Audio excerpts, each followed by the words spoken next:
Video को and तक आप जरूर देखिएगा। 13 अगस्त को भिवानी के एक खेत में एक लड़की का शव मिलता है। शव मिलने के बाद इलाके में हड़कंप मच गया। पुलिस ने अपनी जांच शुरू की। फिर पता लगा कि एक लड़की का शव मिला है जिसका नाम है मनीषा, और ये लड़की 11 अगस्त से लापता थी। परिवार के लोग उसकी तलाश कर रहे थे। मनीषा एक प्ले स्कूल में टीचर थी। 11 अगस्त को वो निकली थी, स्कूल से निकली थी, लेकिन उसके बाद वो अपने घर वापस नहीं लौटी थी। बेटी के लापता होने पर घर के लोगों ने पुलिस से मदद मांगी। घर के लोग पुलिस स्टेशन गए, लेकिन वहां से पुलिस की कोई मदद घर वालों को नहीं मिलती है। और 2 दिन के बाद यानी कि 13 अगस्त को मनीषा की लाश मिली, जिसके बाद परिवार के लोगों और ग्रामीणों ने जमकर प्रदर्शन किया, क्योंकि वो शव जिस अवस्था में मिला था उसके बाद परिवार के लोगों में गुस्सा था। पुलिस की भूमिका को लेकर कई तरह के सवाल उठाए जा रहे थे। लोगों का कहना है कि ये मामला हत्या का है। खैर, इस गुस्से को देखते हुए, इस विरोध को देखते हुए मनीषा की मौत का ये मामला सीबीआई को सौंप दिया गया है और अब इस मामले की जांच सीबीआई करेगी। लेकिन मनीषा की मौत को लेकर ही शुरू से कई सवाल उठ रहे थे। पुलिस की भूमिका पर भी। सबसे पहले चूक कहां हुई? सबसे पहला सवाल कहां उठा? 11 अगस्त को जब मनीषा लापता हो गई, परिवार के लोगों ने पुलिस को शिकायत दी कि बेटी घर नहीं लौटी है, लेकिन पुलिस ने कोई एक्शन इस पर नहीं लिया। कहा कि बेटी बड़ी है, जल्दी वापस लौट आएगी। फिर 12 अगस्त को पुलिस केस तो दर्ज कर लेती है, लेकिन मनीषा की तलाश में पुलिस ने कोई सर्चिंग नहीं की, कुछ नहीं किया। अब इस मामले में पुलिस ने 2 दिन तक कोई पहल नहीं की। फिर पुलिस को कुछ लोग ये जानकारी देते हैं कि लोहारू के सिंघानी गांव में नहर के पास खेतों में एक शव मिला, और जांच में पता लगा कि ये लाश ढानी लक्ष्मण की बेटी मनीषा की है। शव की शुरुआती जांच हुई, जिसमें कहा गया कि मनीषा की बेरहमी से हत्या की गई। बेटी के हाल को देखकर ग्रामीण परिजन सब भड़क गए, और फिर भिवानी अस्पताल में पोस्टमार्टम हुआ, जिसके बाद परिजनों ने मनीषा का शव लेने से इनकार कर दिया। मामले ने खूब तूल पकड़ा। पुलिस की लापरवाही की खबरें उजागर हुई। तो नायब सैनी सरकार ने एसपी मनवीर सिंह को पद से हटा दिया। लोहारू थाने के 5 पुलिसकर्मियों को इस पूरे मामले में सस्पेंड कर दिया गया। 5 दिनों तक इस पूरे केस में धरना प्रदर्शन चलता रहा, और फिर अचानक से 18 अगस्त को इस मामले में पुलिस ने यह दावा किया कि मनीषा ने आत्महत्या की थी। कीटनाशक खरीदकर पी लिया था। सुसाइड नोट भी एक वायरल हो जाता है। हालांकि पुलिस ने इस नोट के वायरल होने पर ज्यादा कुछ नहीं कहा, लेकिन परिजन फिर भड़क गए। रोहतक पीजीआई में शव की जांच में पुष्टि रेप की भी नहीं हुई, जिसकी आशंका पहले जताई जा रही थी। देखिए, जो मनीषा की संदिग्ध मौत का मामला है, ये पहले से ही सवालों के घेरे में रहा है। 3 बार इस केस में पोस्टमार्टम किया जा चुका है।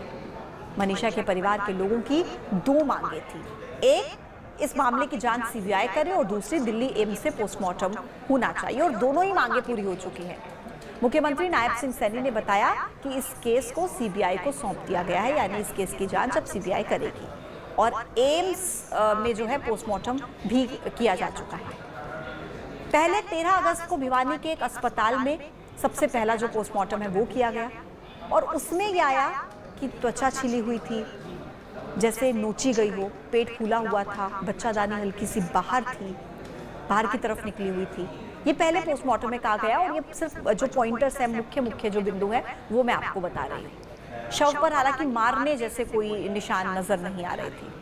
अब कीटनाशक मनीषा ने पिया है, ये क्योंकि कहा जा रहा था, तो ऐसे में कुछ झाग के निशान या खून के निशान होने चाहिए, लेकिन पहले रिपोर्ट में ये आया कि ऐसा कोई भी, मतलब झाग का निशान या खून, ऐसा कुछ नहीं मिला। हालांकि गर्दन पर 29.5 × 16 सेंटीमीटर का घाव जरूर था।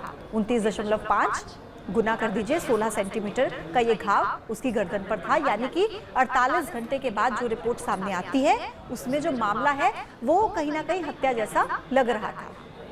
लेकिन सवाल ये थे कि जो पहले पोस्टमार्टम में शव की हालत बताई गई थी कि 48 घंटे के अंदर ऐसी हालत हो सकती है। परिजनों ने कहा कि ये हत्या है, फिर दोबारा से 15 अगस्त को स्वतंत्रता दिवस के दिन दूसरा पोस्टमार्टम इस केस में होता है और दूसरा पोस्टमार्टम होता है पीजीआई रोहतक से।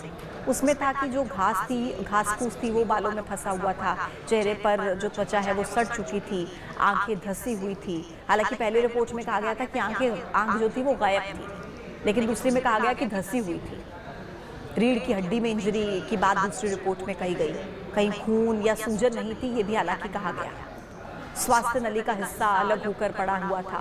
दूसरी रिपोर्ट में मतलब ये सब कुछ लिखा गया कि जो इंटरनल ऑर्गन है, पेट या और जो आंतरिक अंग है वो गायब थे, आंखें, कोर्निया ये सब धंसा हुआ था।